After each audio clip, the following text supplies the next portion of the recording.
Chapter 10. In the 3rd year of Cyrus, king of Persia, a revelation was given to Daniel, who was also called Belteshazzar. Its message was true, and it concerned a great war. The understanding of the message came to him in a vision. At that time, I, Daniel, mourned for 3 weeks.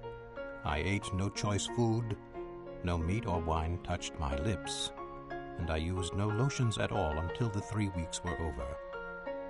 On the 24th day of the 1st month, as I was standing on the bank of the great river, the Tigris, I looked up, and there before me was a man dressed in linen, with a belt of the finest gold around his waist. His body was like chrysolite, his face like lightning, his eyes like flaming torches, his arms and legs like the gleam of burnished bronze, and his voice like the sound of a multitude. I, Daniel, was the only one who saw the vision. The men with me did not see it, but such terror overwhelmed them that they fled and hid themselves. So I was left alone, gazing at this great vision. I had no strength left, my face turned deathly pale, and I was helpless. Then I heard him speaking, and as I listened to him, I fell into a deep sleep, my face to the ground. A hand touched me and set me trembling on my hands and knees. He said, "Daniel, you who are highly esteemed, consider carefully the words I am about to speak to you, and stand up, for I have now been sent to you." And when he said this to me, I stood up, trembling. Then he continued, "Do not be afraid, Daniel. Since the first day that you set your mind to gain understanding and to humble yourself before your God, your words were heard, and I have come in response to them. But the prince of the Persian kingdom resisted me 21 days. Then Michael, one of the chief princes, came to help me, because I was detained there with the king of Persia. Now I have come to explain to you what will happen to your people in the future, for the vision concerns a time yet to come." While he was saying this to me, I bowed with my face toward the ground and was speechless. Then one who looked like a man touched my lips, and I opened my mouth and began to speak. I said to the one standing before me, "I am overcome with anguish because of the vision, my lord, and I am helpless. How can I, your servant, talk with you, my lord? My strength is gone, and I can hardly breathe."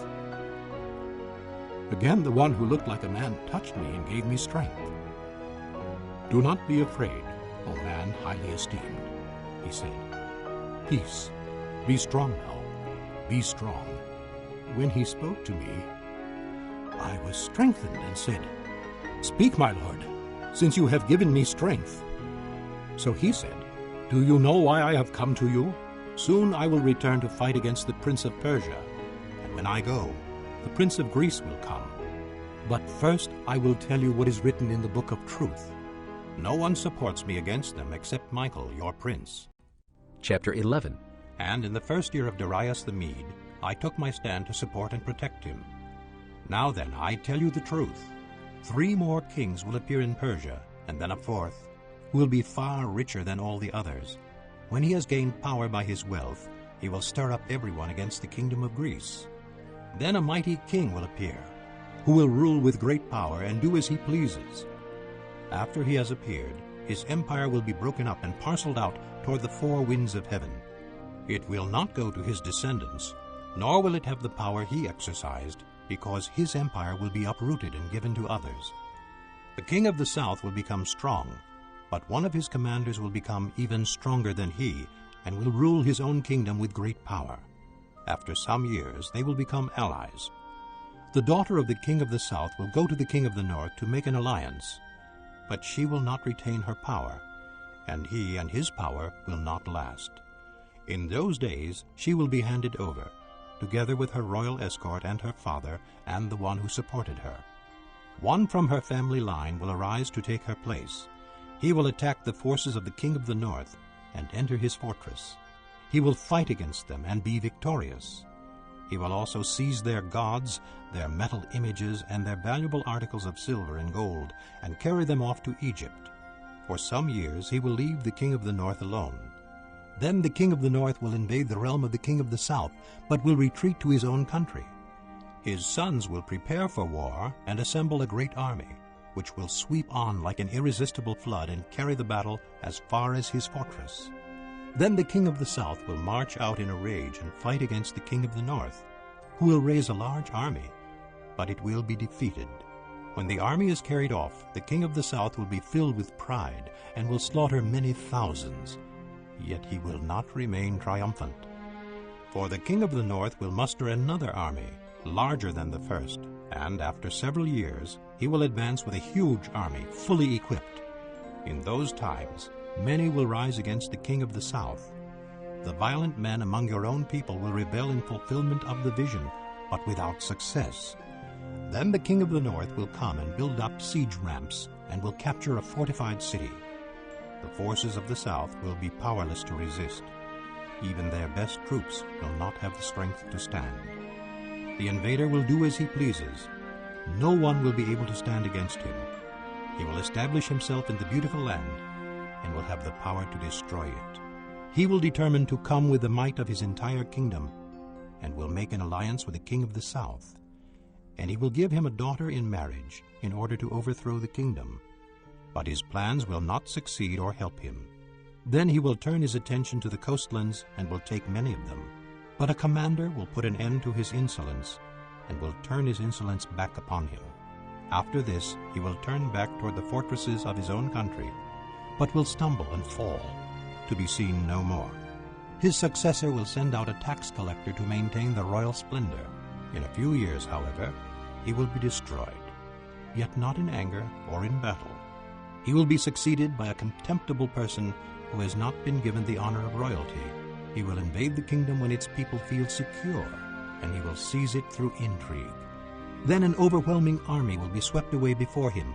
Both it and a prince of the covenant will be destroyed.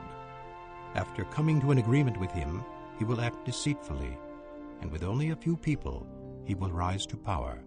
When the richest provinces feel secure, he will invade them, and will achieve what neither his fathers nor his forefathers did. He will distribute plunder, loot, and wealth among his followers. He will plot the overthrow of fortresses, but only for a time.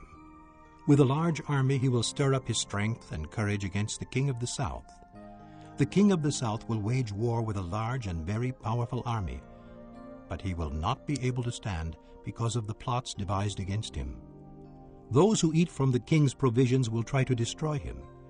His army will be swept away, and many will fall in battle. The two kings, with their hearts bent on evil, will sit at the same table and lie to each other, but to no avail, because an end will still come at the appointed time. The king of the north will return to his own country with great wealth, but his heart will be set against the Holy Covenant. He will take action against it, and then return to his own country. At the appointed time he will invade the south again, but this time the outcome will be different from what it was before. Ships of the western coastlands will oppose him, and he will lose heart. Then he will turn back and vent his fury against the Holy Covenant. He will return and show favor to those who forsake the Holy Covenant. His armed forces will rise up to desecrate the temple fortress and will abolish the daily sacrifice. Then they will set up the abomination that causes desolation. With flattery he will corrupt those who have violated the covenant. But the people who know their God will firmly resist him. Those who are wise will instruct many, though for a time they will fall by the sword or be burned or captured or plundered. When they fall, they will receive a little help, and many who are not sincere will join them.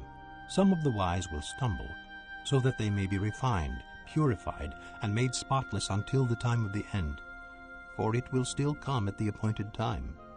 The king will do as he pleases. He will exalt and magnify himself above every god, and will say unheard of things against the God of gods. He will be successful until the time of wrath is completed, for what has been determined must take place. He will show no regard for the gods of his fathers, or for the one desired by women, nor will he regard any god, but will exalt himself above them all. Instead of them, he will honor a god of fortresses, a god unknown to his fathers. He will honor with gold and silver, with precious stones and costly gifts. He will attack the mightiest fortresses with the help of a foreign god, and will greatly honor those who acknowledge him. He will make them rulers over many people, and will distribute the land at a price. At the time of the end, the king of the south will engage him in battle, and the king of the north will storm out against him with chariots and cavalry, and a great fleet of ships. He will invade many countries and sweep through them like a flood. He will also invade the beautiful land. Many countries will fall, but Edom, Moab, and the leaders of Ammon will be delivered from his hand. He will extend his power over many countries. Egypt will not escape. He will gain control of the treasures of gold and silver and all the riches of Egypt, with the Libyans and Nubians in submission. But reports from the east and the north will alarm him, and he will set out in a great rage to destroy and annihilate many. He will pitch his royal tents between the seas at the beautiful holy mountain, yet he will come to his end, and no one will help him. Chapter 12. At that time Michael, the great prince who protects your people, will arise. There will be a time of distress such as has not happened from the beginning of nations until then. But at that time your people, everyone whose name is found written in the book, will be delivered. Multitudes who sleep in the dust of the earth will awake, some to everlasting life, others to shame and everlasting contempt. Those who are wise will shine like the brightness of the heavens, and those who lead many to righteousness like the stars forever and ever. But you, Daniel, close up and seal the words of the scroll until the time of the end. Many will go here and there to increase knowledge. Then I, Daniel, looked, and there before me stood two others, one on this bank of the river and one on the opposite bank. One of them said to the man clothed in linen who was above the waters of the river, "How long will it be before these astonishing things are fulfilled?" The man clothed in linen who was above the waters of the river lifted his right hand and his left hand toward heaven, and I heard him swear by him who lives forever, saying, "It will be for a time, times and half a time, when the power of the holy people has been finally broken, all these things will be completed."